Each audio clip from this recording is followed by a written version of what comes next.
la sección de las preguntas a Natalia, Diana y Javier. Entonces estaba leyendo una que nos llega desde Honduras, relacionada con la legalidad de las peleas de gallos. Entonces a Carla Joana Duarte, pues lamentablemente tenemos que contestarle que en Colombia no se han prohibido como tal las peleas de gallos. Digamos que hay alguna serie de regulaciones, sobre todo en el tema del pago de impuestos, lo que las hace legales, por así decirlo, y la mayoría son clandestinas de todos modos. Digamos que esta es una de las luchas que tiene el movimiento animalista, entre tantos otros. Ahora seguimos con una pregunta de la Fundación Natura. Estaba dirigida a Diana, que nos habló sobre el uso de perros en las Fuerzas Armadas. Entonces la Fundación Natura pregunta, ¿cómo hacer para que las Fuerzas Armadas dejen de considerar a los animales como bienes fiscales y los manejen como seres vivos y a su retiro sean pensionados? Sí, pues esta es una discusión muy valiosa y muy pertinente como todas las luchas en materia animal. Digamos, yo solo puedo hablar de la experiencia que tuve en contacto con la Guardia Civil y luego con el contacto que tuve acá con un semillero de investigación que tiene la Policía Nacional, la SGAC, y desde mi punto de vista sí hay un poco como de reticencia como hablar del tema, como, o más bien como por refrendar que las cosas se están haciendo muy bien, pero creo que también son personas que a diferencia quizá del resto de la fuerza pública, son por el contacto y el trabajo que tienen con los animales, el vínculo que generan, que es muy fuerte, el del binomio del guía canino, tienen como esa sensibilidad y esa aproximación para tratar estos temas, como de considerar, porque ellos mismos ven a sus guías, a sus animales entrenados, a sus perros, como su vida misma. Muchos, de por sí, es otro testimonio también pues, que escuché de varios, en el que el tema del tiempo de retiro para ellos, que es después de 8 años acá en Colombia, pues empieza a generar una disputa fuerte porque tienen la opción o de irse al hogar geriátrico que queda en Facatativá, o tienen una opción que a veces no se da, que es de poderse ir con los guías caninos, o la última que promocionó la policía hace como 2 años, que es el de que entrena a los programas de adopción, se llama Adopta un Héroe. Pero claro, esto tiene también otros temas de fondo también en cuanto al bienestar. Pero sí, efectivamente, son temas que hay que poner en la mesa y que hay que empezar a hablar porque pues el desarrollo tecnológico ya es cada vez más alto y se va prescindiendo también digamos, del tener que poner a los animalitos en estos riesgos, en muchos casos, muchos riesgos. Una de las perritas que les mostraba en la imagen justamente es un caso de una perrita que es buenísima en el tema del rastreo de narcóticos. La tienen en el aeropuerto porque recibió amenazas de grupos armados que le pusieron precio a su cabeza porque pues era la que más cogía pues los envíos de narcóticos. Entonces, pues son escenarios que realmente están poniendo en mucho riesgo a los animales y que no debería ser así. Entonces, sí me parece que eso es una discusión que hay que dar.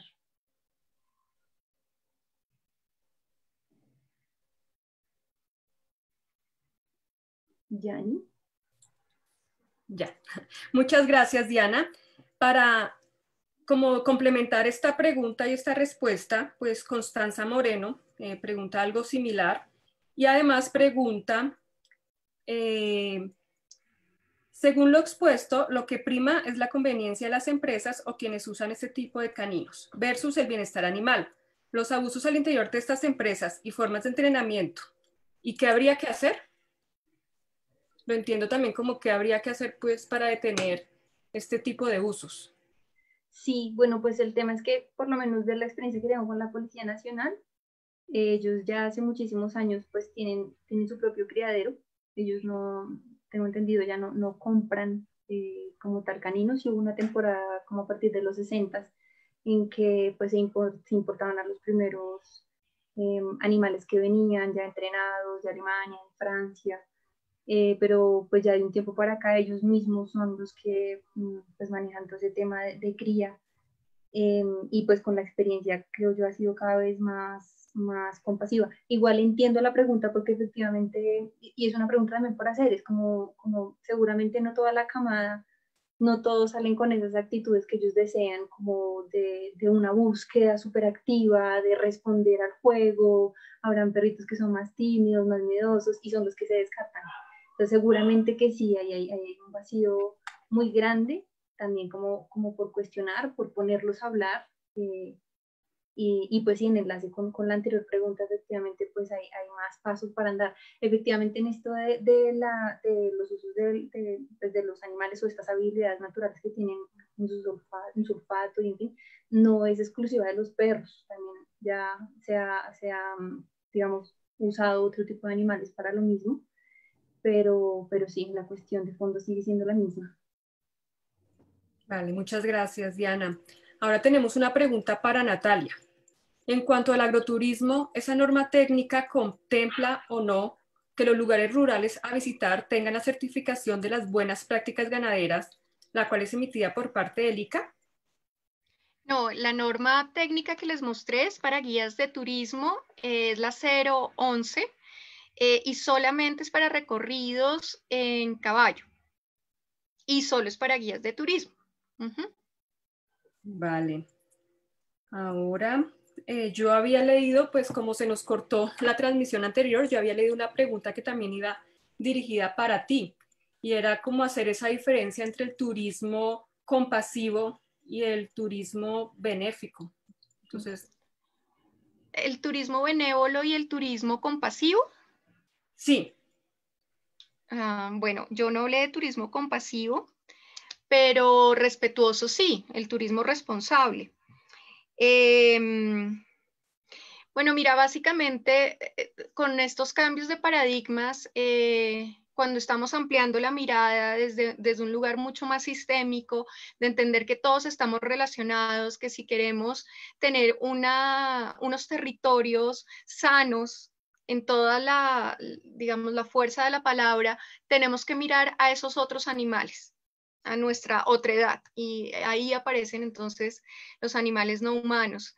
Y aparece también la naturaleza y aparece cómo desde el turismo estamos empezando a descodificar eso que nos vendieron y era que nosotros solamente vendíamos servicios y traíamos gente y llevábamos gente.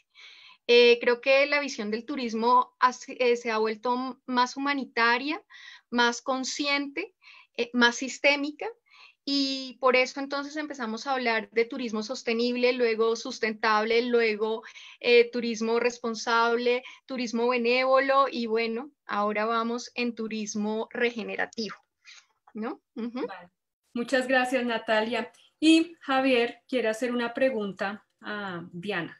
Entonces, tienes la palabra, Javier. Sí, muchas gracias.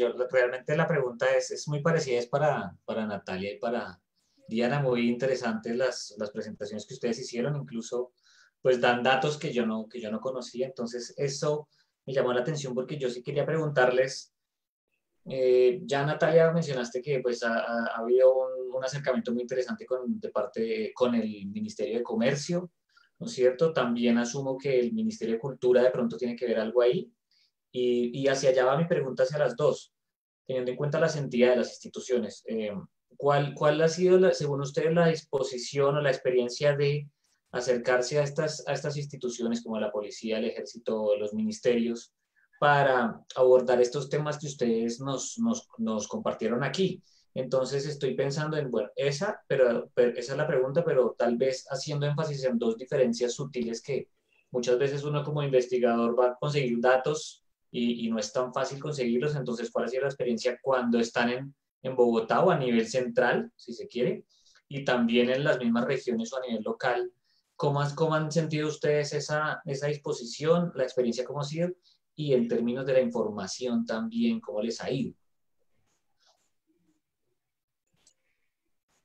Bueno, ¿quién quiere responder primero? Bueno, voy a responder básicamente desde mi experiencia. El acercamiento con las instituciones, con Ministerio de Cultura yo no he tenido contacto, con Viceministerio sí. El tema animal, derechos animales, maltrato, está, digamos, haciendo ruido en la gente. Digamos, con las personas más relevantes del sector, cuando nos hemos encontrado en eventos académicos, se sorprenden del vínculo entre animales y turismo. Durante mucho tiempo, digamos, fue muy complejo decirles como explicarles cuál era la unión que yo veía, porque todo el mundo relaciona animales y turismo como hoteles para perros o paquetes turísticos donde puedes ir con el perro, pero no más allá. Cuando les mostramos estos datos, cuando yo arranqué en el 2013 a investigar, fue muy, muy difícil. Y les voy a dar a los que estén haciendo sus investigaciones. Y es que para mí Facebook fue una maravilla, porque entonces yo me empecé a vincular con las entidades a nivel internacional, y esas entidades como el Observatorio Animalista, que por eso fue que yo lo empecé a descubrir, publicaba las sentencias, publicaba los documentos en tiempo real, que es muy difícil consultar en otros escenarios. Y definitivamente desde Bogotá es otra la historia. O sea, en las regiones es bastante complejo, por eso la importancia de hacer una red. Aquí los únicos beneficiados son los animales, así que el conocimiento no es para guardarlo y para retenerlo, sino para compartirlo definitivamente. Entonces, nuevamente la invitación al que quiera o esté interesado en el vínculo de animales y turismo, pues desde mi experiencia me escriben y les comparto lo que he caminado. ¿Nos recuerdas tu correo electrónico, por favor? Porque sé que hay gente interesada en la presentación. Es muy fácil, es nataliadelpilarcamargo@gmail.com. Entonces podemos compartir la presentación, podemos compartir diferentes investigaciones y la bibliografía que a lo largo de estos 7 años pues hemos recopilado. Muchas gracias, Natalia. Diana.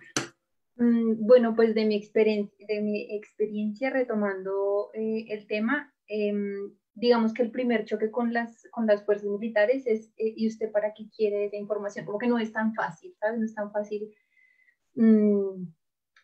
preguntar el tema del bienestar de los perros porque se da por sentado, ¿no? Como en esa figura, no sé si llamarla como pulcra de la actitud de las fuerzas militares. Sin embargo, después ya cuando, pues obviamente les explicaba que era un tema de una investigación para un trabajo de fin de máster, como que se abrían mucho más.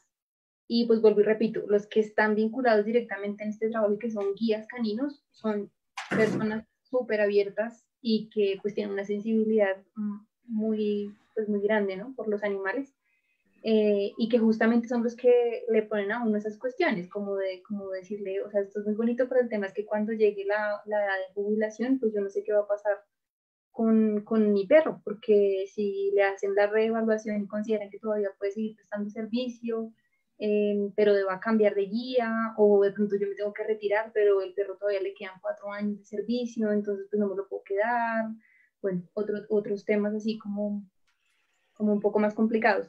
Y pues el tema fue que yo sí tuve que hacer la comunicación con la policía vía correo electrónico y llamadas, porque pues en ese entonces estaba haciendo la maestría en España.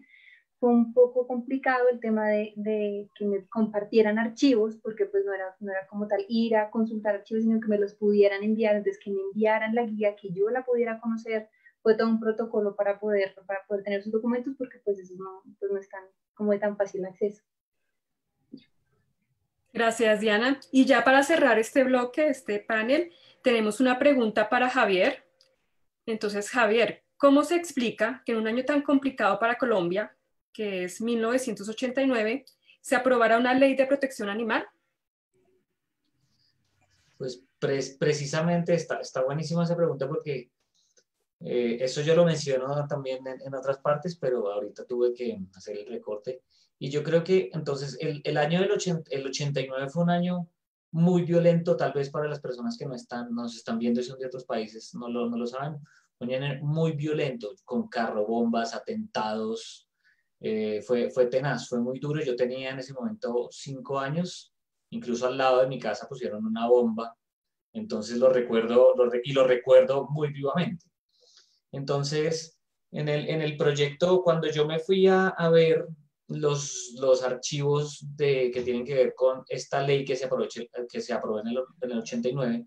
Entonces, en los documentos relacionados con el proyecto de ley, una de los puntos que vi que me llamó la atención era que decían que Colombia, mire, Colombia es un país muy violento y los importantes medios de comunicación han apodado a Colombia como el infierno para los animales. Entonces, esa idea la trajeron ahí, y lo que estaba diciendo también, o lo que uno puede ver, es que, por supuesto, aprobar una ley de protección hacia los animales sería como una estrategia también para apalancar precisamente una ley que lo que va a decir es, mire, en Colombia queremos apostarle a ser mejores seres humanos, y esto se corresponde con una idea que es muy antigua, que nos dice que si tratamos mejor a los animales, pues nos volvemos mejores como humanos.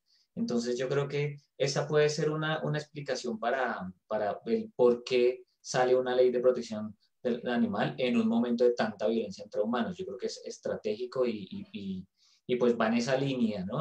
Si tratamos mejor a los otros animales, pues nosotros nos vemos beneficiados, somos mejores personas, y también que podemos crear una mejor imagen a nivel internacional. Entonces, esa es una manera en que yo lo veo y que creo que es bastante plausible. Muchas gracias a los tres por estas interesantes posturas y presentaciones. Ahora vamos a ver un video, vamos a tener un descanso muy, muy cortico y seguimos con el tercer panel. Gracias a todos los que nos están viendo. Gracias. Muchas gracias.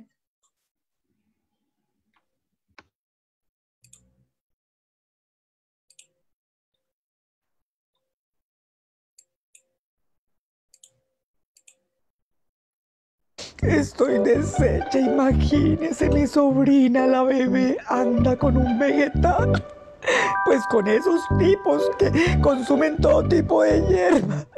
Si eso es un vegetariano, un vegano, esa cosa, ¿qué tal la niña termine por ahí en la calle drogándose y vendiendo incienso? No, es una bebé, apenas tiene 43 años, Rosita, no.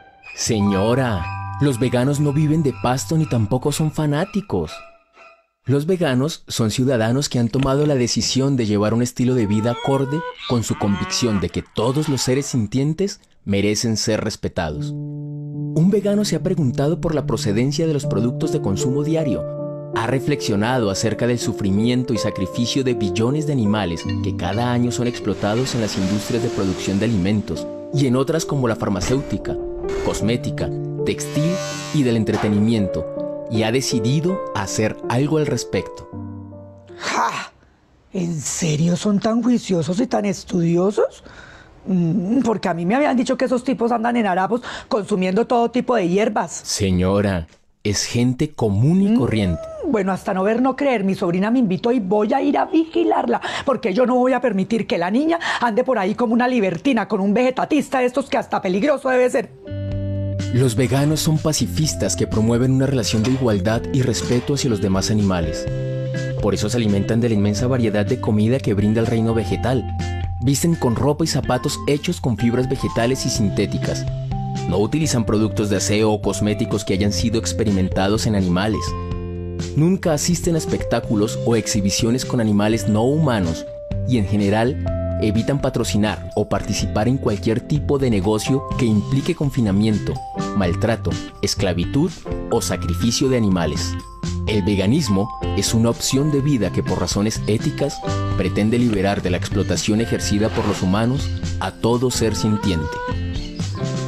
No, Rosita, no te imaginas, conocí al novio de mi sobrina y a sus amigos. No, unos muchachos queridos, estudiosos, rosados, bien alimentados, nada de pálidos. Hoy vienen a almorzar. Bueno, te invito, pero no vas a venir con chaqueta de cuero y a pedir costillas ni chicharronas. Toda esa carnita se queda en la vaquita. En mi casa nunca más se vuelve a comer a un animal. Ay, Rosita, los muchachos son otra cosa. Bueno, te espero. Ay. Los animales no son cosas, son seres que sienten y por eso debemos respetarlos y protegerlos.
Buenas tardes a todos. Pues continuamos ya con nuestro último panel en este primer Simposio Nacional de Protección y Bienestar Animal. Para este panel tenemos 3 profesionales de medicina veterinaria. El primero de ellos es Adán Muñoz. Él es médico veterinario de la UTCA. Es especialista en homeopatía veterinaria del Instituto Homeopático Colombiano. Además es abogado de la Universidad Libre de Colombia. También es especialista en Derecho Administrativo y en Derecho Penal de la Universidad Libre de Colombia. Magíster en Bioética de la Pontificia Universidad Javeriana, estudiante de la maestría en Bioderecho de la Universidad Nacional de Colombia. Él es miembro del consultorio jurídico BioJuris. Su línea de investigación es la bioética, el derecho animal, la veterinaria y el trato hacia los animales. Su publicación es el trabajo de grado para la maestría en bioética, el cual se titula La resignificación de la actividad médico-veterinaria y la cosificación de los animales no humanos. El título de la presentación es La cosificación de los animales no humanos en la práctica médica veterinaria en Colombia. Te recuerdo, Dan, que cuentas con 10 minutos. Faltando 1 minuto, sonará un ave para indicarte que ya estás próximo al tiempo límite. Al finalizar, dada la presentación de todos nuestros panelistas, tendremos el espacio de preguntas. Entonces, adelante, Dan. Gracias. ¿Me escuchan? Señora, ahí te escuchamos. Bueno, voy a compartir mi presentación, perdón.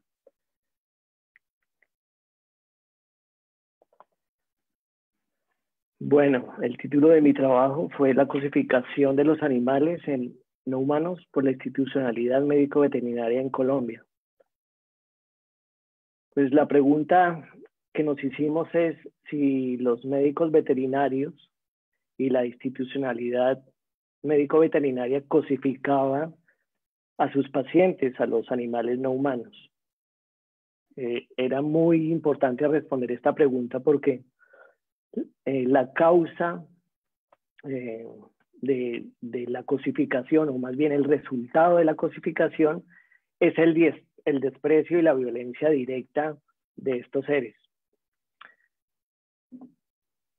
Entendamos un poco qué es la reificación. La reificación, desde el concepto que nosotros trabajamos, fue la definición ontológica de reificación, que quiere decir que está inserta en el individuo, es como una enfermedad, una patología.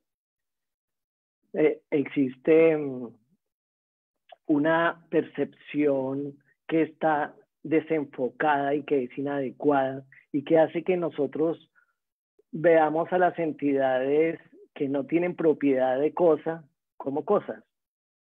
Entonces, esta enfermedad, por ponerle este término, hace que tengamos una percepción errada de nuestro entorno, de otros seres, de otras personas y de nosotros mismos. Entonces vemos que podemos cosificar a otras personas y le han puesto el nombre de reificación intersubjetiva al mundo de la naturaleza, donde entran los animales, las plantas, los árboles, los ríos, y la han clasificado como el término de reificación objetiva.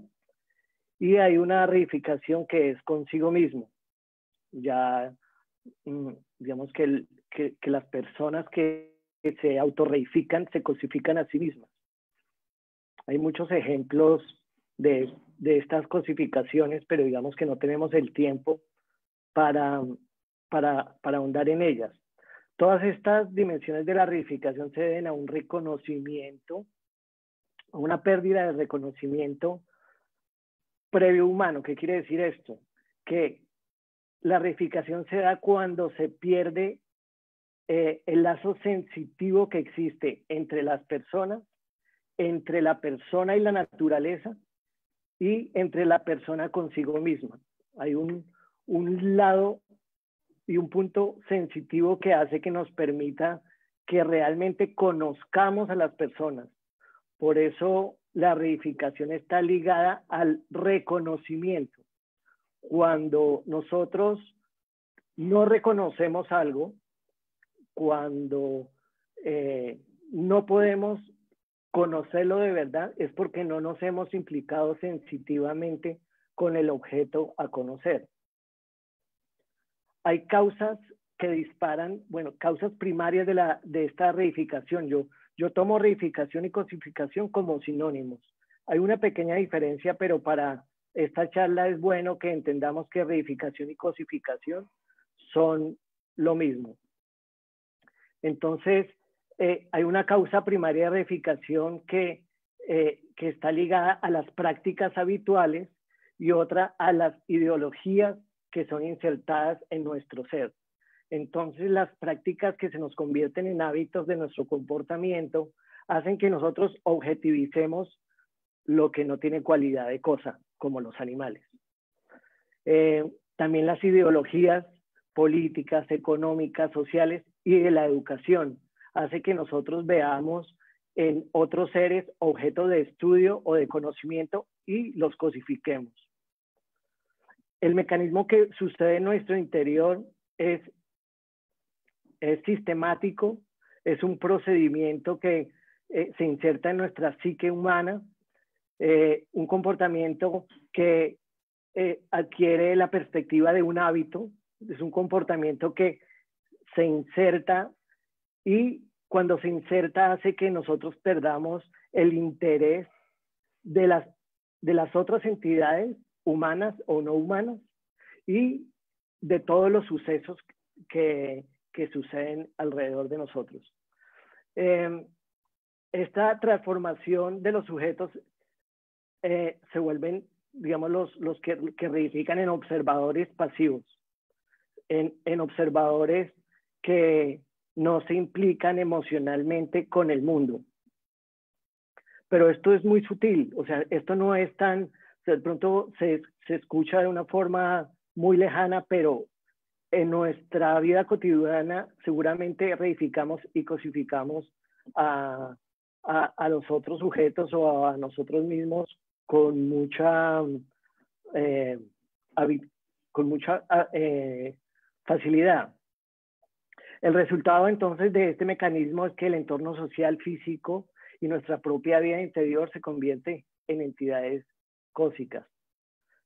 Es una especie así, digamos que esta imagen me gustó porque refleja un estado donde hay un ensimismamiento, una enajenación del mundo, y esto hace que pues que todo lo que esté afuera pierda su valor axiológico. El olvido de las implicaciones sensitivas es, por lo tanto, primordial en esta desconexión para que suceda la cosificación. Pero esta desconexión no tiene una intención del que quiere desconectarse, sino es algo que el sujeto que está cosificando no se da cuenta. Es algo así como inconsciente, es una forma inconsciente, porque cuando sucede eso el individuo piensa que no está cosificando a los demás ni a los animales. Entonces esto es fundamental porque el problema se invisibiliza, el problema desaparece, porque pareciera que las entidades no cosifican. Voy a adelantarme, pero digamos esto es un poco el resultado de la cosificación en seres humanos, la desigualdad, la negación de los derechos, la exclusión, el desprecio por el otro, por una raza, por el hecho de pertenecer a un grupo, bueno, lo vemos diariamente y lo hemos visto en la historia de la humanidad. La práctica veterinaria cosifica a los animales no humanos. La institucionalidad veterinaria se inserta en este mecanismo que les he contado de la misma forma. Entonces la institucionalidad veterinaria implanta una perspectiva ideológica en los médicos veterinarios y eso causa que sus pacientes no humanos sean objeto de cosificación. También la institucionalidad médico-veterinaria fomenta comportamientos en el médico veterinario objetivizantes. Estos comportamientos van desde la facultad hasta la práctica ya en la clínica del médico veterinario. La pregunta que me hice al inicio de la investigación, se niega desde la institucionalidad médico-veterinaria las esferas del reconocimiento jurídico, social y del cuidado de los animales no humanos, que son la causa de la cosificación? Y la respuesta es sí. Entonces, es habitual, lo vemos los veterinarios que trabajan con grandes animales, con animales de producción, en todas sus actitudes y en toda su práctica profesional, en todo momento están cosificando a los animales no humanos. Los animales que trabajan en pequeños, algunos, digamos, asumen con más responsabilidad y con más ética, y muchos con mucha ética, su práctica veterinaria, pero otros desafortunadamente entran en esta ola de cosificación de sus pacientes. Entonces, las causas primarias en la reificación de la institucionalidad médico-veterinaria se da de dos formas. Introduce una práctica habitual en el médico veterinario que implica que no puede tomar distancia de los animales no humanos.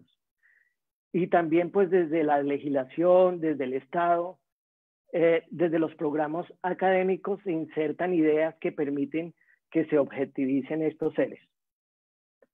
El resultado, pues esta foto es catastrófica, pero es la práctica de todos los días de algunos médicos veterinarios que trabajan casi como zootecnistas en la producción de animales y o que apoyan la producción y la explotación de especies animales. ¿Cómo podemos llegar a concluir que la institucionalidad veterinaria cosifica a los animales? Por la negación de las esferas jurídicas de su reconocimiento, porque el reconocimiento es inversamente proporcional o directamente proporcional más bien a la reificación. Entre más reconocimiento de las entidades, reconocimiento jurídico, social y hasta el reconocimiento del amor, menos reificación. Y entre más reificado está un ser, podemos darnos cuenta que está alejado de la esfera jurídica, de la esfera social y de la esfera de la protección y del amor que debería ser el fin de la medicina veterinaria. Desde el Código de Ética, desde los tribunales de ética de Colombia, también se les niega la protección a los animales no humanos. Esto se ve claramente cuando en todos los fallos del Tribunal de Ética Veterinaria, pues los animales no humanos, prácticamente el maltrato hacia ellos no existe.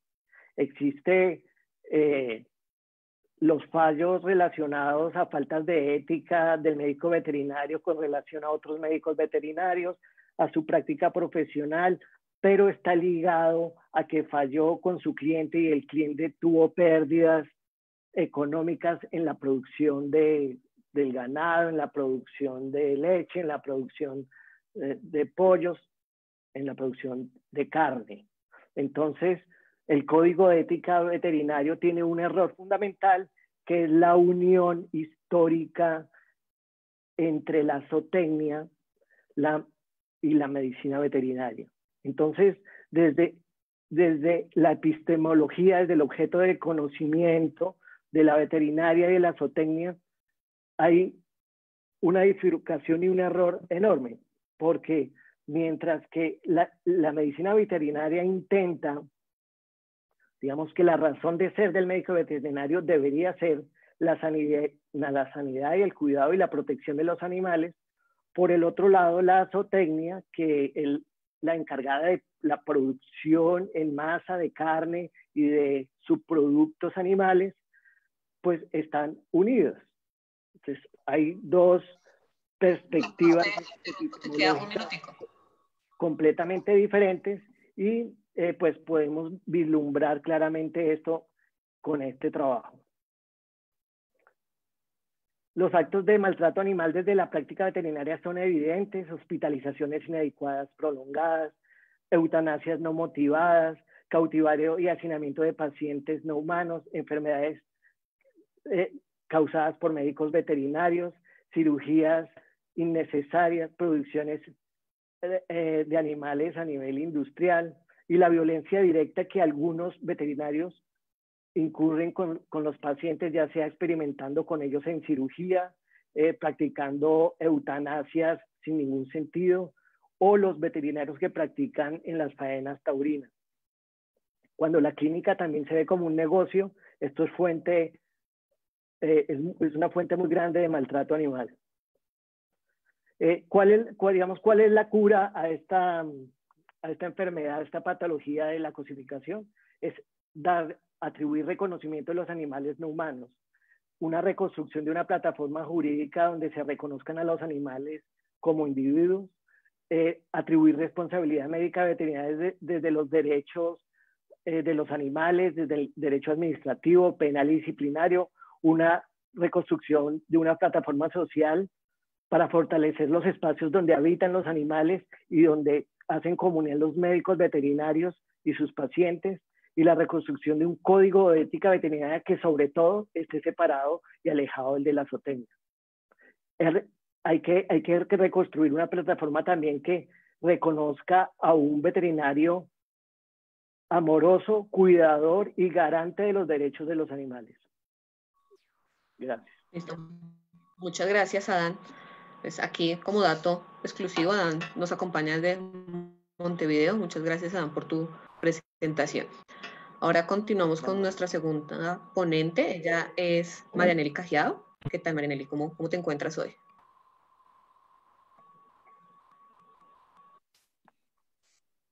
Hola, buenas tardes para ti y para todos. Muchas gracias por la invitación. Un honor y un privilegio poder estar acompañándolos esta tarde. Listo. Pues les cuento acá que Marianely, ella es médica veterinaria, ella es especialista en patología y laboratorio clínico veterinario de la Universidad de Ciencias Aplicadas y Ambientales de la UTCA. Además, es magistra en bioética de la Universidad del Bosque. Ella también es directora de la especialización en bioética en bienestar animal y etología de la Uniagraria. Su línea de investigación se encuentra la educación, el bienestar animal y la bioética. Su publicación es un libro llamado Bienestar Animal, una visión global en Iberoamérica, de la editorial Elsevier, y el título de su presentación es Bienestar Animal y Productividad. Entonces, Marianely, tienes 10 minutos. Ya cuando estés a un minuto sonará un pajarito, yo te avisaré.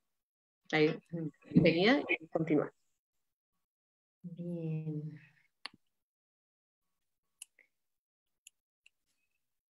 Bien, yo quiero compartirles mi pantalla. ¿Me pueden confirmar si la están viendo? Sí, Marianely, ahí la vemos a la perfección. Perfecto. Bueno, realmente yo les he traído esta diapositiva, pues el tiempo es corto y pues para hablar un poco de los conceptos principales. Retomando un poco pues lo que estábamos escuchando hace unos minutos y la realidad de las profesiones de las ciencias veterinarias y zootécnicas en Colombia y en el mundo. Pues y no solamente de las nuestras, sino de muchas otras, pues definitivamente el enfoque siempre tradicional ha sido muy antropocentrista. Y desde ese punto de vista está enfocado prácticamente todo. No es ningún secreto para ninguno de nosotros que tanto en nuestro país, en nuestra región y a nivel mundial, pues es un tema realmente muy reciente llegar a hablar como tal del bienestar animal y del bienestar animal como una ciencia.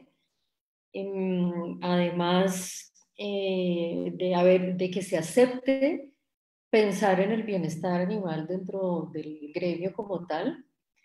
Y pues bueno, hablar de derechos y de otra cosa, desde otro concepto, desde otro punto de vista, pues está un poco más lejano. Y más si se habla de productividad. Como nuestras presentaciones son complementarias, pues la idea también es que cuando estuvimos hablando con los organizadores de la pertinencia de este tema y de lo que estábamos hablando es ligar todo esto también con el concepto que ahora se está trabajando desde no solamente el bienestar de los animales, sino desde el concepto de un bienestar, que es lo que yo les señalo aquí en la mitad, y pues que está cobijado bajo esta sombrilla que les muestro, que es el One Welfare o el un bienestar. Esto nació a partir de un concepto que ahorita está muy totalmente en boga a raíz de la pandemia y pues de todo lo que estamos viviendo en todos los países del mundo, y es el concepto de una sola salud.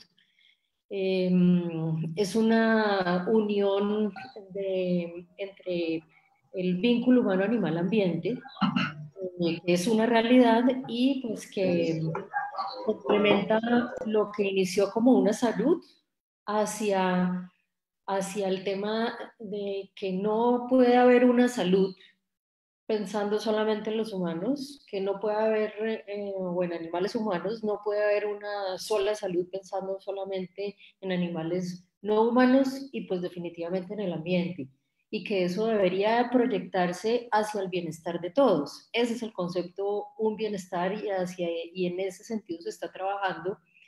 Y más allá de eso, en muchos ámbitos, particularmente pues en el que yo trabajo, lo estamos enfocando no solamente desde ese punto de vista, sino hacia el concepto de una sola educación, porque es que definitivamente en lograr esa concienciación a todo nivel, desde los más pequeñitos hasta los más adultos, y pues en todos los diferentes ámbitos, pues es fundamental. Por eso explico un poco y parto yo un poco de estos conceptos de un bienestar y una educación. Efectivamente, pues entonces, dentro de lo que se ha establecido para productividad, pues se ha aceptado el concepto de bienestar animal desde la concepción internacional o la definición internacional, empezando por la Organización Mundial de Sanidad Animal, que es la OIE, que trabaja de la mano totalmente ligado con la Organización Mundial del Comercio. Entonces ahí eso es un punto para entender, y es muy clave para entender pues todo esto que está asociado a lo del tema de la productividad y un poco lo que estaba hablando el colega anterior. Pero en ese concepto de una salud, un bienestar, pues es una unión tripartita de organismos internacionales en el que está la OIE, es decir, la Organización Mundial de Sanidad Animal, la Organización Mundial de la Salud y la Organización de Naciones Unidas para la Agricultura y la Alimentación. En ese orden de ideas, entonces, desde ese punto de vista, si hablamos de productividad, obviamente todo tiene que ver y todo está ligado, claro, a la salud, pero entonces a la seguridad alimentaria, que viene debajo de la soberanía alimentaria de las diferentes naciones del mundo, pero también a la inocuidad de los alimentos. Y esos son términos pues, que son muy de nuestras profesiones de las ciencias veterinarias y zootécnicas, pero que tienen todo que ver con lo que nosotros estamos queriendo abordar ahora y mostrar un poco de por qué se hace de esta manera.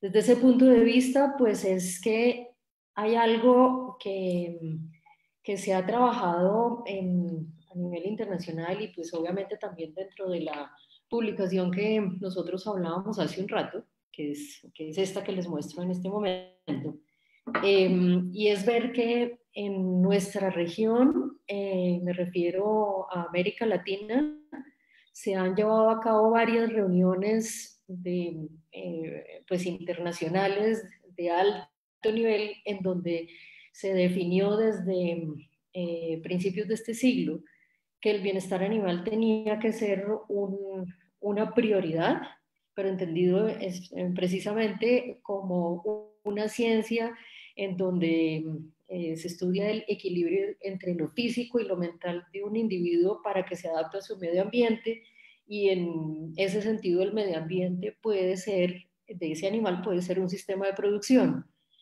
Y pues en ese orden de ideas, entonces, lo que se quiere dentro de este concepto es trabajar con unos principios en donde se entienda el funcionamiento adecuado del organismo de esos animales, donde se tenga en cuenta el estado emocional de esos animales, es expresar algunas conductas que son propias de la especie y dentro del tema del estudio del comportamiento, pues de esos comportamientos que son básicos para el animal para su bienestar. También desde ese punto de vista, y pues ahí tenemos la ley 1774 del 16, en donde se reconoce la sintiencia de los animales, pero igualmente se basa en estas 5 libertades, recordando que es que esas 5 libertades precisamente se generaron a partir del Comité Bramble, pero también de un comité en Reino Unido que trabaja el bienestar de los animales de granja. Entonces, partió de esa base, pero también de esa necesidad y de esa de todo ese digamos de ese lineamiento de los consumidores que exigimos que no se maltrate a los animales o que exigimos fuentes de alimento diferentes. Entonces, estamos con las 5 libertades que hay que evaluarlas. En Colombia, pues hace algunos días existe ya una nueva normativa que tiene que ver, que partió de una normativa de hace un par de años de bienestar animal en animales de producción. Eso es todo un hito y un logro también como país y pues para los animales de producción.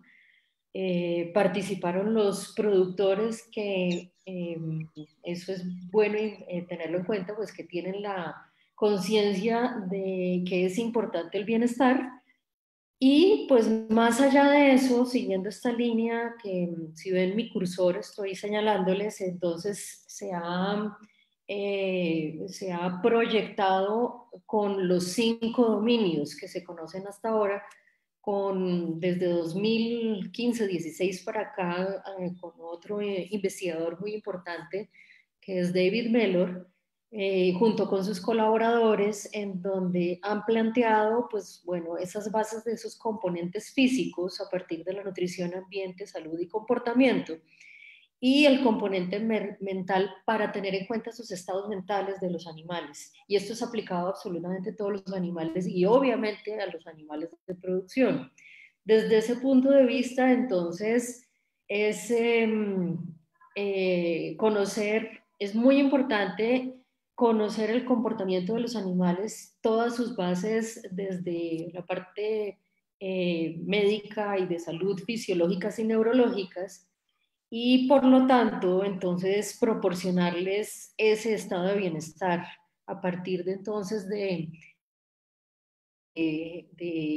experiencias positivas y que de ahí pues repercuten, se supone, en el éxito de su producción. Sin embargo, pues obviamente, como comencé yo diciendo, todo esto se basa en la ciencia del bienestar animal y en el bienestarismo que involucra el uso de los animales pues,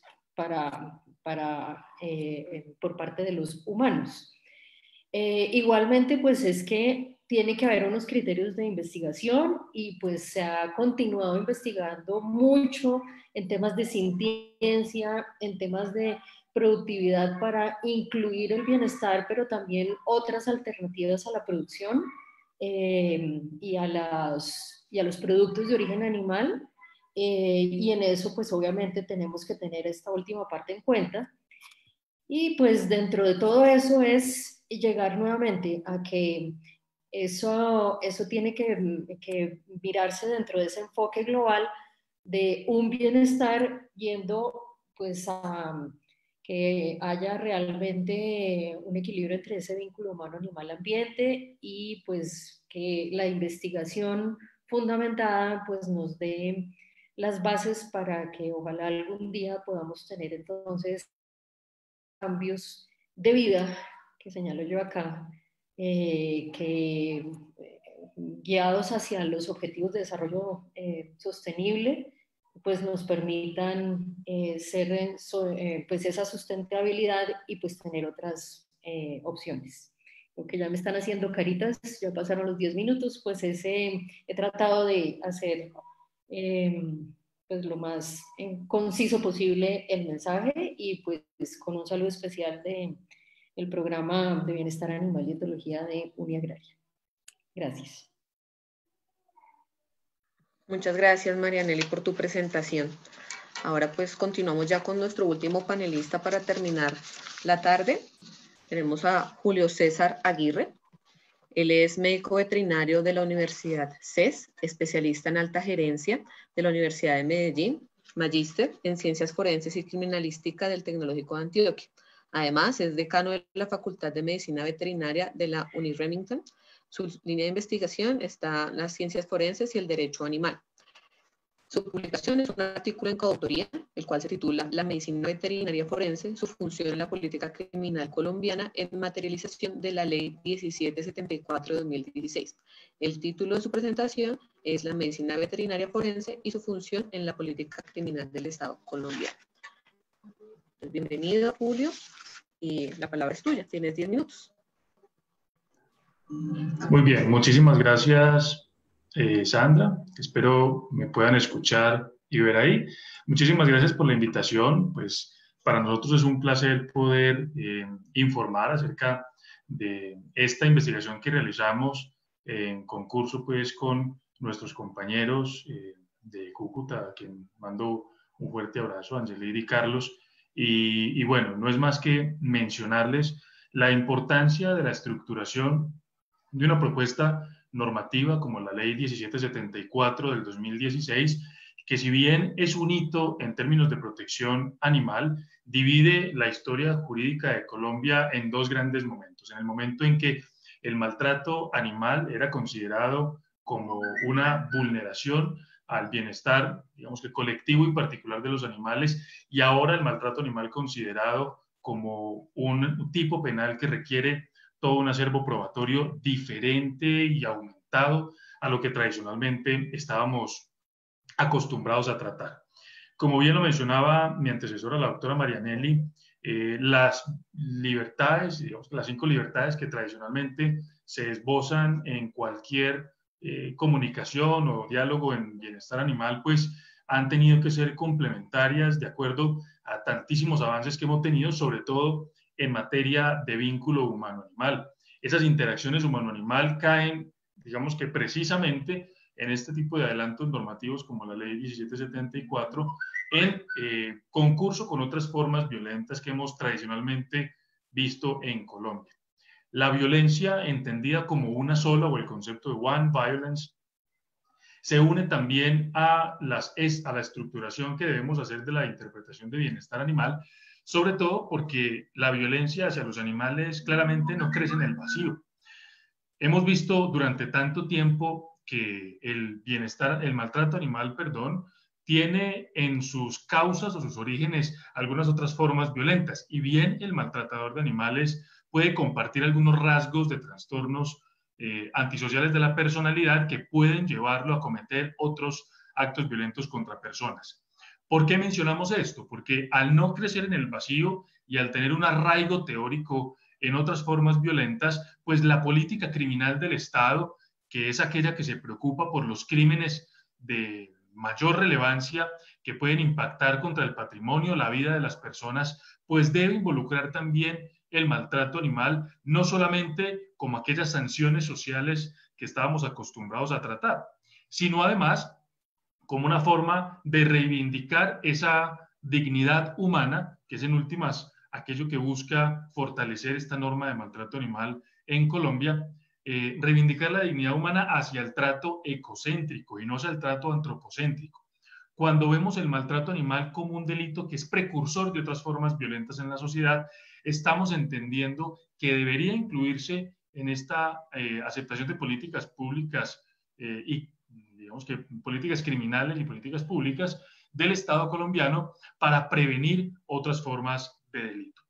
La criminología y en su objeto de estudio, que bien, digamos que lo ampliamos en esta consideración literaria y también en otras discusiones que hemos tenido, la criminología incluye dentro del objeto de estudio aquella subcultura que puede generar tratos crueles hacia otros, hacia la alteridad, hacia otros seres vivos. En los animales, como animales que comparten dentro de sus características victimológicas, características similares al maltrato infantil, por ejemplo, guarda tan estrecha relación que para nosotros es fundamental poderlos tener en cuenta en, digamos que, determinaciones estadísticas como la violencia intrafamiliar. Hoy hablamos que gracias a ese vínculo humano-animal, los animales hacen parte de las llamadas familias multiespecie. Son aquellas familias pues, que si bien no comparten afinidad sanguínea, sí comparten afinidad emocional. Y esos lazos emocionales son los que deben ir de la mano con las estadísticas de maltrato intrafamiliar. ¿Por qué son similares entonces las formas violentas hacia los animales y el maltrato doméstico o el maltrato hacia los niños? Pues básicamente por tres circunstancias. Las tres circunstancias son de carácter victimológico y hablan de la vulnerabilidad que tienen los animales dentro de entornos familiares o cercanos a las personas, la accesibilidad que tienen los animales dentro de estos mismos contextos que los hacen, digamos que, vulnerables a no tener una reparación jurídica adecuada a la vulneración física o emocional, porque como bien lo mencionaron en la conferencia anterior, no solamente es la nutrición, la salud, el albergue, sino también el tema mental o el tema psicológico, el tema conductual, el que le importa a la protección jurídica de los animales. Por tanto, estas afectaciones en accesibilidad y vulnerabilidad se le suma otra muy importante que es de carácter victimológico y es la imposibilidad de la víctima de recurrir a una, de primera mano, o digamos que mutuo propio, de acudir a un servicio de justicia. Estos servicios de justicia cercana al ciudadano deben contemplar entonces el maltrato animal no como una forma de atender al animal, sino como una forma de atender a la sociedad. Porque en últimas, si nosotros estamos haciendo una correlación entre este maltrato animal y otras formas de violencia, mal ha hecho diferentes contextos nacionales, no solamente el colombiano, sino en América Latina se replica. Mal hemos hecho en considerar que ese maltrato animal se debe tratar exclusivamente para el animal, sino también tratarlo para toda la sociedad. Digamos que en esta investigación, pues nosotros avanzamos posteriormente a ella en algunos datos estadísticos en diferentes ciudades, por ejemplo en la ciudad de Medellín, tuvimos que las formas de relacionar el maltrato con otras formas violentas, particularmente tiene mucho que ver con el crimen organizado. El crimen organizado efectivamente hace parte de los intereses nacionales dentro de las políticas criminales, pero cuando vinculamos las formas de maltrato animal con este crimen organizado, nos damos cuenta una vez más que este no crece del vacío y que además se conecta con otras formas en que se hacen daño a las comunidades. El desplazamiento intraurbano por la colonización de nuevas zonas de tráfico, digamos que o cordones de tráfico de estupefacientes. Los animales han sido algunos de las cifras que hemos visto como primero se relacionan con los desplazamientos y posteriormente con algunas, digamos que matanzas o biocidios de animales en estas zonas y no corresponde exclusivamente a mala tenencia de animales o irresponsable tenencia ni falta de convivencia con los animales, sino que corresponde a estos nuevos modelos de colonización por tráfico de estupefacientes, donde los animales dan ese primer alerta para las autoridades para posteriormente atender conflictos que están relacionados. Esto puede parecer complejo al principio, pero para nosotros fue muy claro que la política criminal de un Estado, aquella que se preocupa por la integridad de la vida, por el patrimonio de los colombianos, también debe considerar estas otras correlaciones criminológicas como importantes para la prevención. Y es en esa prevención donde nosotros también queremos hacer pues, mayor hincapié. No fortaleciendo las sanciones vamos a prevenir la aparición de maltrato animal. no sancionando con más dinero el abandono vamos a prevenir el abandono de animales. Y así con muchas otras experiencias que incluso hoy en el contexto jurídico colombiano, en otros escenarios que no tienen que ver con el animal, sino tal vez con otras formas, con otros delitos, otras formas punibles, no garantizan que se acaben los fenómenos violentos. Lo que sí debemos hacer dentro de esta estructuración de políticas públicas o políticas criminales del Estado es denotar desde la base cuál debe ser el énfasis tanto de la preocupación de la ciudadanía como del Estado y como de sus fuerzas armadas como la policía. Recuerden que en la solidaridad social que habla la norma, no solamente es el Estado el responsable, sino también los ciudadanos. Pero ¿cómo debe entonces responder las fuerzas del Estado al llamado o al clamor que se hace desde la ciudadanía por la protección animal? Ahí es donde hacemos un llamado de atención para que nuestras fuerzas militares, inclusive, o las fuerzas policiales, entiendan que el clamor de protección a los animales no se basa exclusivamente en la defensa de esa vida, sino esa vida como manifestación de un entorno saludable donde tal vez podemos encontrar muchas inequidades, pero que se unen en torno a favorecer la vida de los animales para que esa sensación de respaldo, pues en últimas cale en la sensación de apoyo del Estado, del apoyo institucional.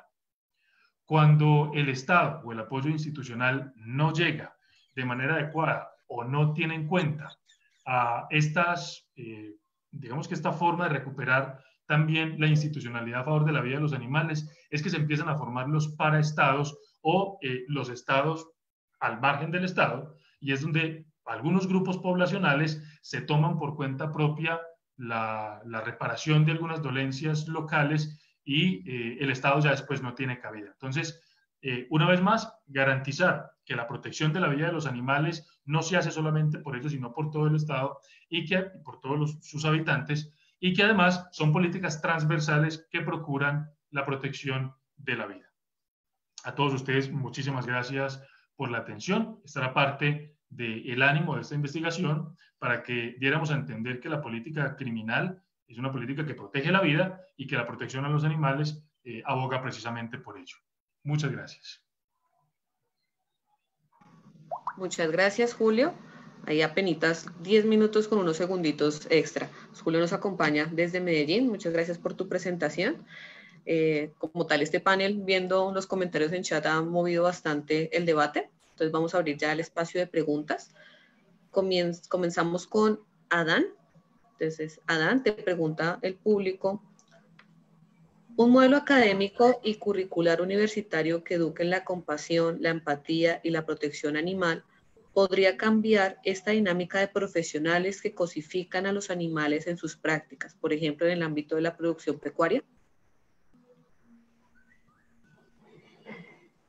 Bueno, es que la producción de animales y el amor es una contradicción moral y ética. O sea, en el esquema de un nuevo pensum para veterinarios o una nueva visión ética de la medicina veterinaria, no podría coexistir ni pensarse la idea de producir ningún animal, ni utilizarlo para ningún tipo de instrumentalizarlo para ningún tipo de uso, ni deportivo, ni nada que tenga que ver con, pues porque el uso lleva al maltrato. Entonces, el veterinario no debe estar enfocado en una mirada útil de instrumentalización de los animales, sino que debe estar más integrado a la parte del cuidado, del amor, de la protección, de la sanidad, que desde ahí, desde ese ángulo, se debería estructurar y formar una institucionalidad adecuada a la protección del cuidado y el amor de los animales. O sea que si existiera en un futuro la posibilidad de reorganizar un pensum de veterinaria, seguramente todas las asignaturas que estén ligadas a la productividad de los animales no deberían existir. Muchas gracias, Adán. Ahora para Marianelli tenemos acá también una pregunta. Aquí nos dice el público: que, pues, doctora Marianelli, siendo una especialista en etología, al conocer y entender la capacidad cognitiva y de sintiencia de los animales, ¿cómo es posible, en su experiencia personal, continuar avalando su explotación, desestimando sus propios intereses y valor intrínseco? Bueno, yo contesto y retomo un poco algo de la pregunta anterior. Sí ha habido muchos cambios en la estructura curricular de los programas de las ciencias veterinarias y zootécnicas en el mundo y en Colombia. De hecho, el comenzar a hablar de bienestar animal y que se le diera una importancia a nivel global permitió que sea desde directriz internacional. En el modelo existe un modelo de currículo para las ciencias veterinarias que es sugerido a nivel mundial y que se ha tomado los países, incluyendo en Colombia, y ese modelo es el que ha permitido que se haya incorporado dentro de los currículos, que se vea de forma prácticamente obligatoria en casi todos los programas un curso de bienestar animal, cosa que no existía antes. Y de hecho, para ligarlo con lo que me están preguntando, entonces es lo que también generó en parte que ahora se hable de bienestar animal y que se tenga en cuenta en estas profesiones y que estemos viendo un cambio bien importante de conciencia de los profesionales de las ciencias veterinarias y zootécnicas. Es precisamente que cuando se dio el análisis de la importancia de los animales y volviendo al tema de la productividad y de todo lo demás, pero también a los diferentes tipos de animales de compañía, bueno, de trabajo, etcétera, era también parte de estudios que se hicieron similares a los de, por ejemplo, en medicina humana, en donde se veía que a través de los diferentes semestres, los estudiantes, que muchas veces, que generalmente la gran mayoría, y se los digo por conocimiento de causa, entran con una expectativa muy grande de cuidar y proteger a los animales, iban perdiendo como esa sensibilidad y ese aprecio y ese respeto. Entonces, a raíz de eso y con base en esos estudios y algunos otros, se incluyó la cátedra de bienestar animal y también lo de bioética. La pregunta es muy pertinente, la que me hicieron puntualmente, y es que es parte del cambio y que implica un cambio cultural y un cambio que es de educación a todo nivel en el tiempo. Desafortunadamente los cambios culturales y educativos no se dan de un día para otro, ni de 5 años, ni de un año para otro, etcétera. Entonces estamos viviendo un momento de cambio importante, la gente está tomando conciencia y nuestras profesiones también. Entonces es parte también pues de nuestros arraigos culturales, es nuestro deber trabajar para eso, y este tipo de encuentros como en el que estamos ahora, y que se amplíen a estudiantes de ciencias veterinarias, pero también de todo tipo de ciencias, pues es muy importante para que algún día logremos llegar a eso, ojalá más temprano que tarde. Esa es mi apreciación al respecto. Bueno, muchas gracias, Marianelli. Acá tenemos una pregunta para Julio. Nos dice: ¿existen estudios criminológicos en Colombia respecto al sujeto maltratador de animales o las causas del maltrato de animales como delito? En caso de existir, ¿qué tipo de conclusiones se desprenden de estos estudios? Bueno, muchas gracias. Eso es una pregunta muy interesante, porque a partir del 2016 se contempló la operativización de esta norma a través de 2 mecanismos fundamentales. Primero, el de la criminalística, que es la intervención en campo a través de las valoraciones sobre la víctima, sobre el lugar de los hechos y sobre el sospechoso. Esto todavía hoy nos tiene un poquito en vilo porque digamos que no se ha desarrollado por completo. Verbo y Gracia, el grupo Gelma, se creó solamente a partir de octubre del año pasado, el 4 de octubre del año pasado. Entonces pasaron muchos años hasta que se empezó a operativizar en Gelma y aún así tenemos muchas carencias en todo el territorio nacional. Eso por un lado. Por el otro lado, el desarrollo criminológico es el que busca el verdadero interés de la exposición de una norma y no es lo meramente sancionatorio, sino también es la prevención del delito a través del conocimiento de las causas. Por ello es que de ahí, a través de algunas investigaciones, se han realizado acercamientos sobre lo que debería ser la criminología. Por ejemplo, Ricardo Fandiño en el 2016 hizo un acercamiento bastante interesante del modelo de análisis ROI de criminología para determinar cuáles son las causas básicas del maltrato animal. Porque nosotros, digamos que las podemos anticipar de acuerdo a lo que la lógica nos permite y la experiencia nos permite. Pero recuerden ustedes que en medicina veterinaria no hay, hasta ahora no han habido ningún programa en pregrado que se preocupe primero por hacer una capacitación técnica en horas suficientes en medicina legal y tampoco mucho menos en criminología, como esta ciencia auxiliar del derecho. Y como no se ha hecho, pues los veterinarios no somos los más entendidos en responder este tipo de inquietudes. Ya se han hecho algunas investigaciones y una de las conclusiones es que efectivamente conociendo esos perfiles criminológicos y conociendo las causas sectorizadas y geográficas del maltrato animal, podemos avanzar en esa prevención del delito. Lo que nos queda ahora, para que la persona que nos hizo la pregunta, las conclusiones no son hasta ahora suficientes, nos queda avanzar en ese panorama de investigación en criminología y ya lo estamos haciendo en datos muy puntuales, para no extenderme más. Por ejemplo, ¿por qué la gente en el campo sacrifica animales a través del ahorcamiento? Es algo que nuestra unidad de tanatología y tanatopraxia en Uniremington lo está desarrollando porque hay una cosa fundamental en el asesinato de animales y es la firma criminal. Esta firma es la que nos va a permitir determinar cuáles son las causas de maltrato para ayudarle a los juristas en la elaboración de normas posteriores. Muchas gracias. Muchas gracias, Julio. Acá tenemos otra pregunta para Adán. Nos dicen, ¿por qué cuando existen proyectos de ley a favor de los animales, algunos gremios veterinarios se oponen?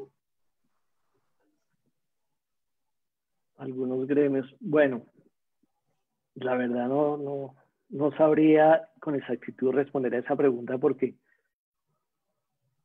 no he sabido de que el gremio se oponga a proyectos de ley porque no he estado cerca al Congreso de la República sí, he estado un poco alejado de ese tema, pero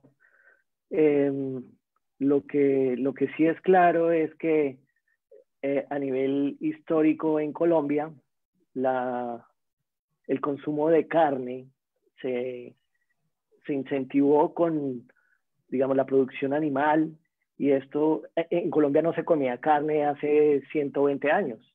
O sea, comer carne en Colombia era algo esporádico, era una cuestión de un ritual o de algún festín, pero lo que ocurrió con el consumo de carne fue apoyado por el Estado desde hace 100 años, de los gremios ganaderos, de los gremios avícolas, que junto con capital privado y capital del Estado hicieron pues que la veterinaria llegara al país, que la veterinaria se institucionalizara a nivel de la producción animal, que se especificara precisamente en ayudar a que se produjera carne, que se produjeran subproductos animales. Entonces, pues esto es una maquinaria tanto del Estado como de los ganaderos, como de los avicultores, como de los porcicultores. Y los veterinarios somos instrumentos y las facultades de veterinaria hemos sido instrumentos de esta industria, pues apoyada por el Estado. Entonces, obviamente, cualquier proyecto de ley puede opacar los negocios que están detrás del consumo de carne y de proteína animal. Muchas gracias, Adán. De nada. Ahora tenemos una pregunta para Marianelli. Esta pregunta sigue un poco la anterior. Dicen acá, ¿cuál es el hábitat natural del perro y del gato? Si se considera la casa del humano, cómo el hábitat, el animal de compañía podría estar en confinamiento también, cuando el humano está en el trabajo todo el día. Bueno, yo no puedo evitar complementar un poco de la pregunta anterior.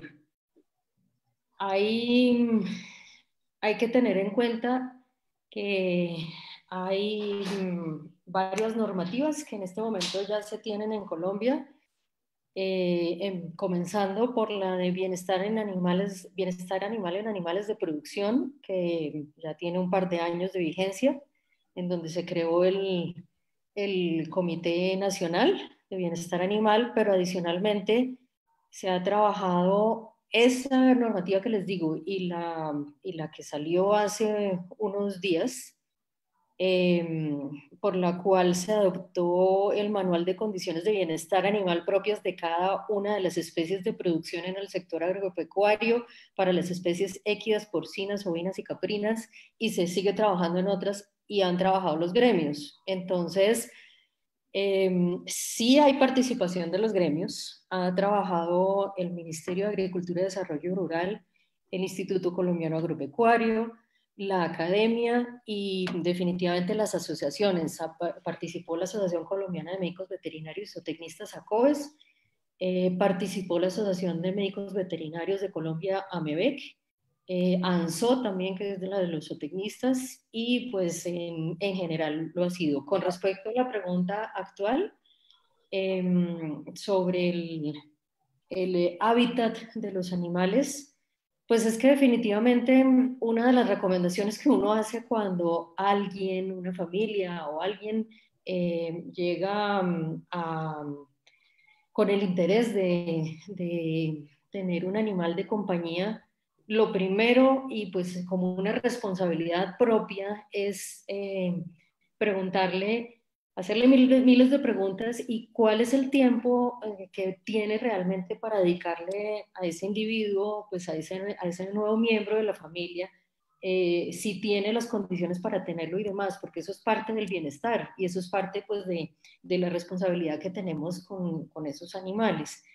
Si la persona pues no lo tiene, el deber de uno es indicarle, oiga, responsablemente usted no debería tenerlo, porque pues obviamente y dependiendo del tipo de la raza y de algunas condiciones particulares, no solamente de la especie, estamos hablando de caninos o de felinos, sino de las razas en particular, pues hay algunos que definitivamente tienen o requieren gran cantidad de ejercicio y de interacciones, mientras que otros no tanto y que son, digamos que pueden tener una menor interacción que otros. Pero partiendo de eso es lo que hay que pensar y pues bueno, ya hay unos temas muy específicos como lo que estamos viviendo ahora que pues serían puntualmente también como de revisar en los casos particulares. Muchas gracias, Marianelli. Una pregunta, ¿podrías recordarnos la norma a la que te referiste al inicio de tu intervención? En ese momento, cuando continuaste con la respuesta de Adán, complementándola, te referiste a una norma. Sí, sí, la que salió hace poco es la resolución número 136 de 2020. Está recién salida. Entonces, con mucho gusto se los comparto o se puede buscar sin ningún inconveniente. Listo, muchas gracias, Marianelli. Os doy el número de la otra también, pues para que la tengamos presentes. Listo, muchas gracias. Ahora tenemos acá una pregunta para Julio. ¿Cómo hacer para que las políticas criminales del Estado observe que detrás del maltrato animal existen otros tipos de maltrato y patologías humanas y se responda y actúe con justicia contra el delito del maltrato animal? Muy bien. Bueno, hay digamos que muchas estrategias que se pueden tomar para esto, pero vamos a esbozar algunas. La primera es que los médicos veterinarios, primero como gremios, entendamos que el maltrato animal no puede ser una forma de comercialización o digamos que de entradas económicas para nosotros, para la identificación del mismo. ¿A qué me refiero? A que la medicina veterinaria forense, como ha avanzado en otras partes del mundo, se ha digamos que configurado como un ingreso adicional para los médicos veterinarios. Debemos buscarlo más allá de eso, en este momento que estamos empezando, como una forma de hacer investigación que le ayude al Estado a entender el fenómeno. Porque el Estado, pues digamos que en este momento propiamente no está elaborando las acciones para entenderlo como fenómeno, entonces nos toca, digamos que la responsabilidad es parte de la academia y de las agremiaciones o del gremio médico veterinario en general. Lo segundo es que las personas entiendan que las formas oficiales de denuncia son las que deben prevalecer por encima de los medios no oficiales. ¿A qué me refiero? Yo creo que más del 40% de las denuncias de maltrato animal se pueden hacer en redes sociales y no se hacen en los canales oficiales. Esto hace que haya un subregistro oficial de denuncias de maltrato animal. En una actividad que hicimos pasados 6 meses de la ley 1774 en el 2016, eso fue ya en el 2017, hicimos un consolidado de cuántas denuncias habían tenido la Fiscalía para el tema de maltrato, digamos que grave o de conocimiento de la Fiscalía, y eran menos de 100 denuncias. Menos de 100 denuncias, y de esas 100 denuncias, más del 80% no correspondían a la Fiscalía, sino a la Inspección de Policía. Y muchas de la Inspección de Policía, cuando hicimos la depuración, eran denuncias que no, digamos que se solucionaban con el diálogo y no con sanción.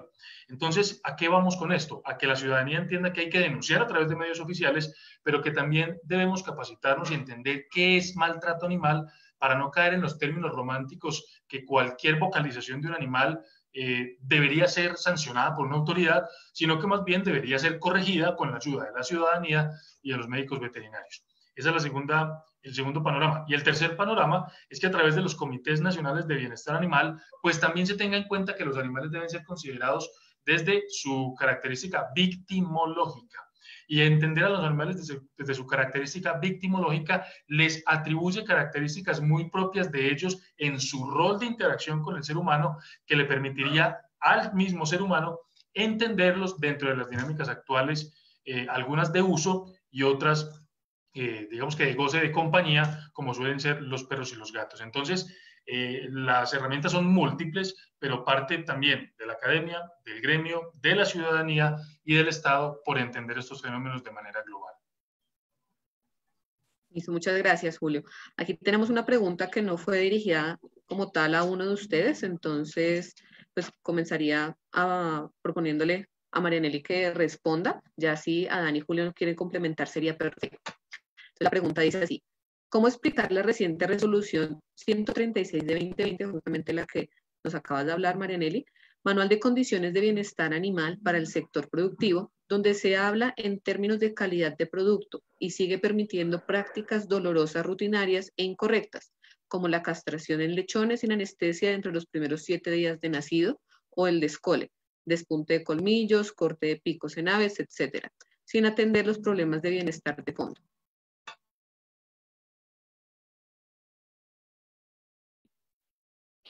Bien.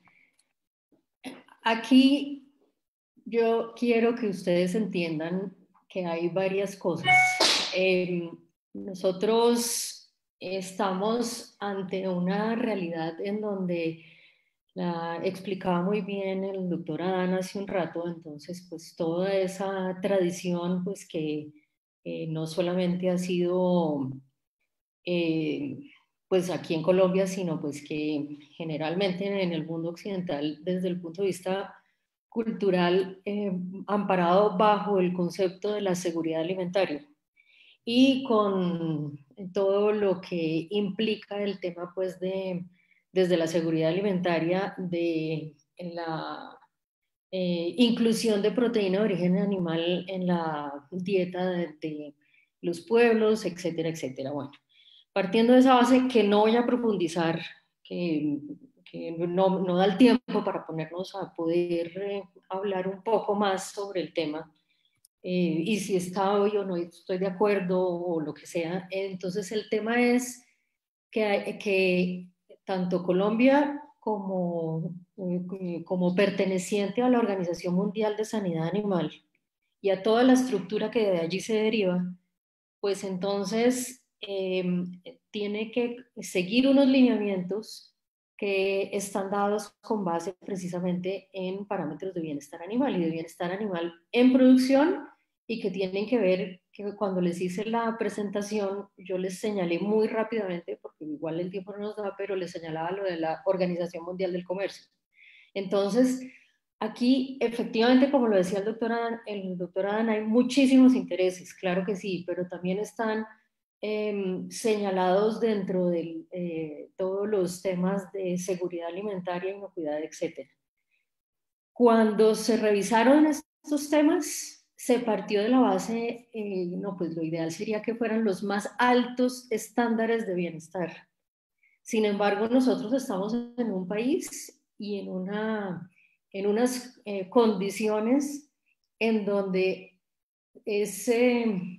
sería utópico pensar que de la noche a la mañana podemos pasar a las condiciones más altas de bienestar, porque las condiciones de vida del grueso de nuestro país y de las personas que producen no lo permiten, y porque también tiene que ver con bases fisiológicas y demás, bueno, alimentarias de la población. Se hicieron muchos análisis y dentro de esos análisis, entonces, al igual que no sé qué piensen al respecto ni nada, pero como lo que vimos hace unos días también, que para mí es un gran logro que en el Consejo de Bogotá entonces se haya por lo menos hablado lo del tema de los toros de la fiesta brava, y que por lo menos entonces se haya hecho un logro al respecto. Pues aquí estamos en lo mismo, se hizo un logro al respecto y es parte de un camino muy largo que tenemos que recorrer. En eso, en lo que yo sé que todos estamos convencidos y pensamos seguramente muy similar, pero es poner el grano de arena y empezar por algo. Entonces, es algo que se tiene que hacer. Participaron los gremios, participó todo el mundo y se llegó a un consenso. Es como lo que yo les puedo explicar a grosso modo en el corto tiempo que tenemos, pero es un avance y es parte, pues, de los logros que hemos tenido. Gracias, Marianelli. No sé si Adán o Julio quisieran añadir algo. Yo quisiera añadir algo. Sí, Adán, te escuchamos. Y aclarar muy bien que la perspectiva o la visión no cosificadora de los animales no humanos por parte de la veterinaria debe estar muy alejada de cualquier parámetro zootécnico. Eso quiere decir que estas 5 libertades del bienestar animal, mientras exista la producción de animales no humanos, la zootecnia o no sé cuál es la institución encargada de verificar la producción de animales no humanos, que digamos debería estar tan alejada de la medicina veterinaria que las 5 libertades no deben tocar los parámetros éticos del médico veterinario.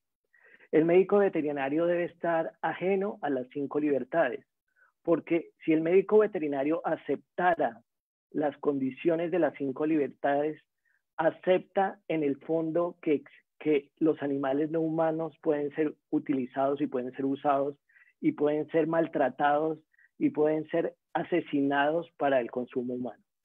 Entonces, se debe aclarar que la perspectiva de la zootecnia y la existencia de la zootecnia, mientras exista la producción de animales, debe propender porque esas 5 libertades del bienestar animal se cumplan y cada vez, digamos, se perfeccionen.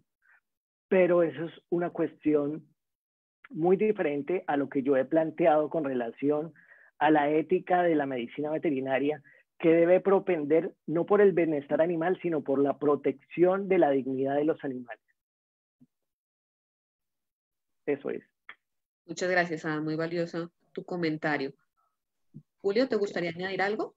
Sí, así es. Y muy de la línea en la que vamos, nosotros tenemos una encrucijada en términos de crecimiento poblacional humano, donde muy pronto seremos 9 billones de habitantes, entre cantidad de consumo de proteína de origen animal, donde podemos llegar incluso a 500 millones de toneladas al año de consumo de proteína de origen animal, y lo que debería ser la enseñanza de la medicina veterinaria y la zootecnia. La producción en este ritmo de crecimiento para nosotros como especie no podemos decir que se acabe, eso está claro, pero sí los métodos como se produzca y como se traten a estos animales no humanos, como lo menciona Dan, es fundamental. Mire, para nosotros entender el fenómeno global, tenemos que hablar de lo siguiente: una resolución no cambia paradigmas, una resolución no cambia movimientos culturales. Entonces, esta resolución, la 136 del 2020, pues es sumamente novedosa, pero lo que hace es recoger la inconformidad de nosotros los proteccionistas desde hace tantísimos años con el manejo que se le da a los animales cuando se miran como indicadores. Cuando usted no mira al animal con dignidad, sino como un indicador, entonces lo que hace es buscar en ese indicador la mejor forma de mejorarlo. ¿Y cómo lo mejora? Pues a través de algo pues muy interesante para nosotros los médicos, que es la epigenética. Usted sabe que la expresión genética se puede modificar, por ejemplo, con nutrición o con un ambiente. Entonces, si usted ese indicador lo modifica con nutrición y con ambiente, mejora la producción de carne. Pero resulta que un animal no es epigenética a través de la nutrición del medio ambiente, sino a través de lo que él percibe como animal, como individuo, en su corto espacio de vida, porque usualmente son muy cortos los espacios de vida, los ciclos de vida de estos animales. Entonces, cuando entendamos que la producción se puede hacer con otros mecanismos que no son fáciles y que tal vez no los tengamos todos en este momento a la postre descubiertos, vamos a entender que la responsabilidad científica de la medicina veterinaria y la zootecnia es mucho mayor que la modificación de indicadores, y que esta resolución merece tanto avance normativo como cambio de paradigmas que, como bien lo decía la doctora Marianelli, no son de la noche a la mañana y toman muchos días, muchas semanas, muchos años para que esto empiece a ser una realidad y que no dependa de funciones policiales y de vigilancia al lado del productor, sino que dependa de lo que efectivamente queremos nosotros para esos animales en producción. Muchas gracias, Julio. Ya para terminar, tenemos acá la última pregunta para los tres. Dice así: ¿considera que los veterinarios deberían tener como máxima sanción disciplinaria el suspender de por vida profesionalmente? Actualmente las sanciones son menores y verlo así haría más serio el trato a los animales. Comenzaríamos con Adán.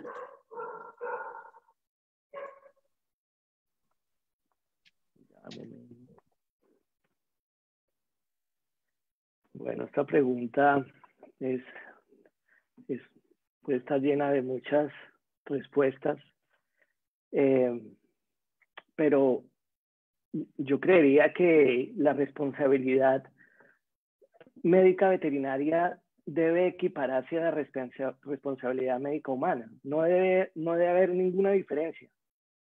O sea, el trato que le damos los médicos veterinarios a los animales no humanos y las consecuencias que ese trato en la clínica, en la práctica veterinaria tengan, debe ser vista con los mismos ojos de la responsabilidad médica humana. ¿Qué quiere decir esto? Que los médicos veterinarios debemos ser los garantes de la protección de los animales no humanos, de la salud de los animales no humanos, como lo es el médico humano, que es el garante de la salud del humano. Esto es muy importante porque en la actualidad el médico veterinario está alejado de esa responsabilidad. La misma ley excepciona que los veterinarios tengan algún grado de responsabilidad penal, administrativa o disciplinaria.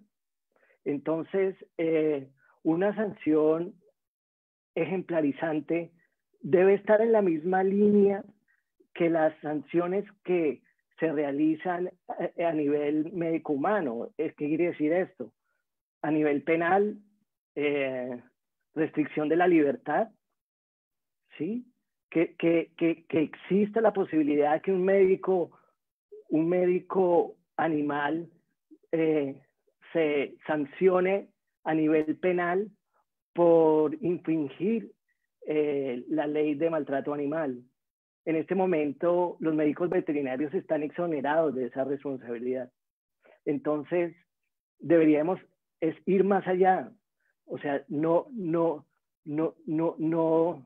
suavizar, no matizar o no diferenciar la responsabilidad médica veterinaria o la responsabilidad médica humana.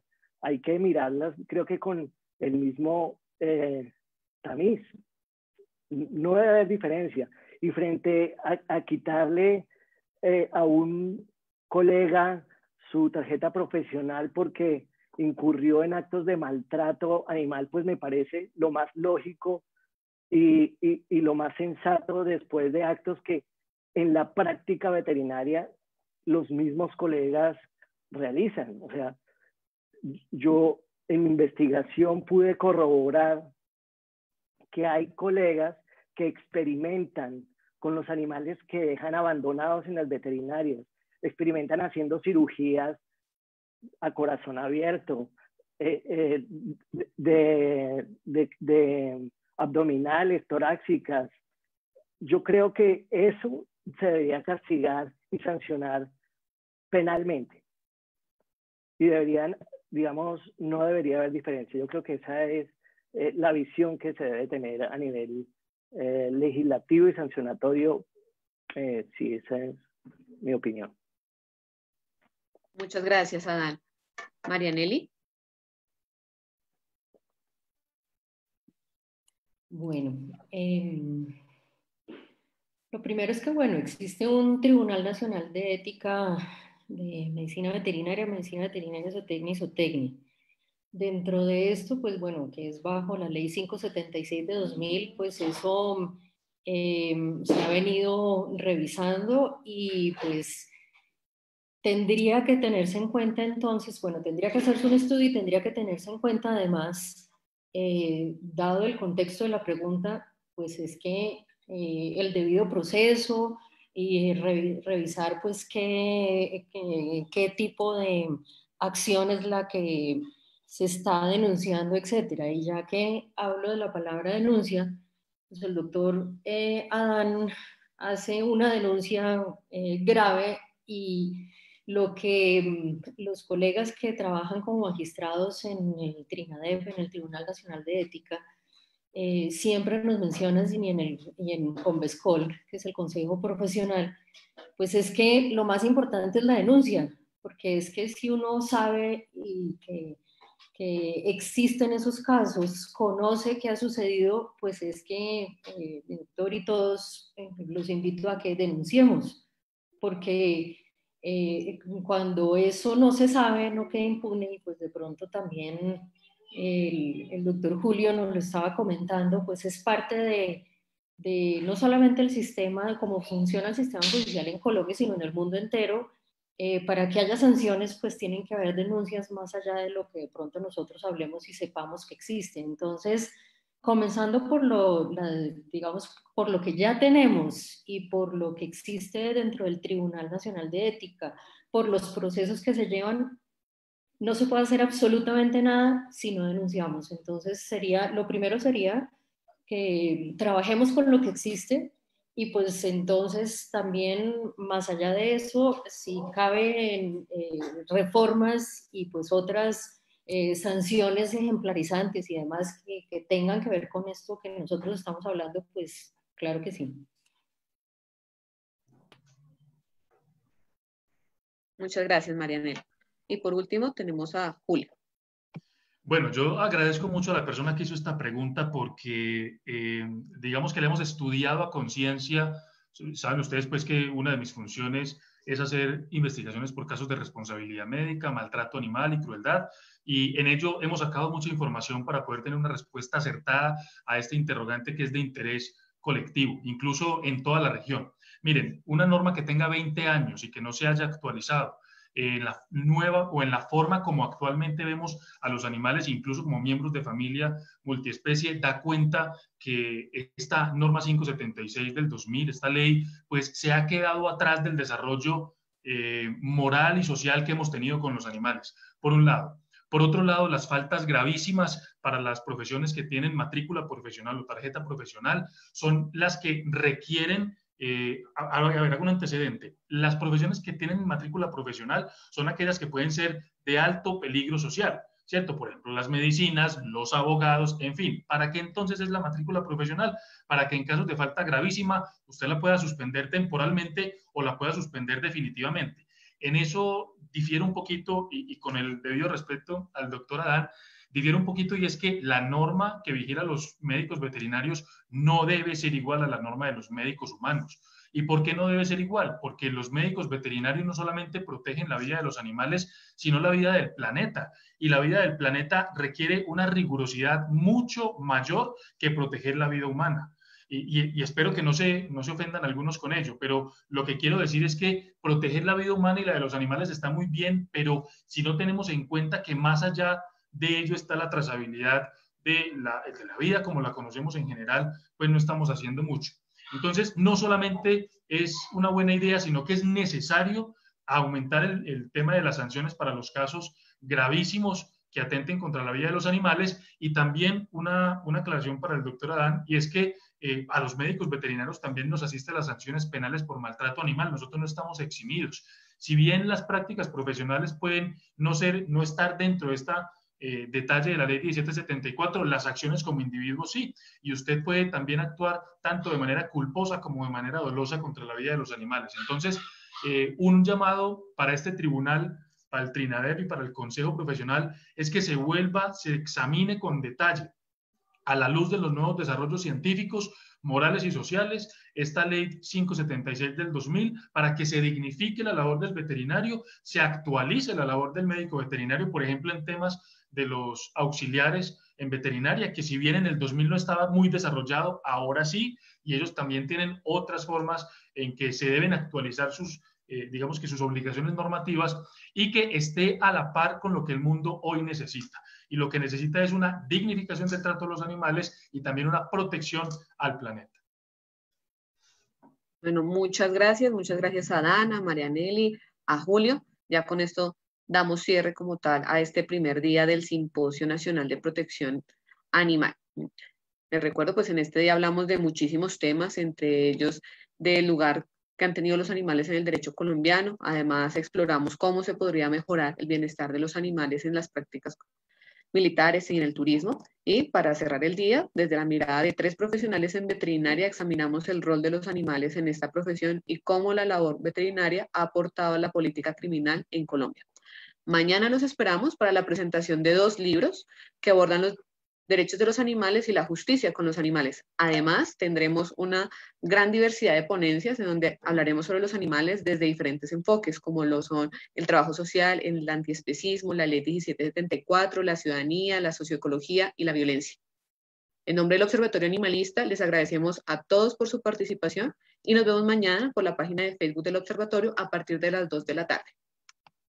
Gracias y feliz noche.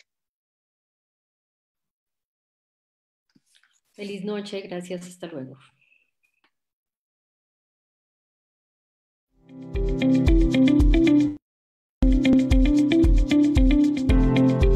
Hola.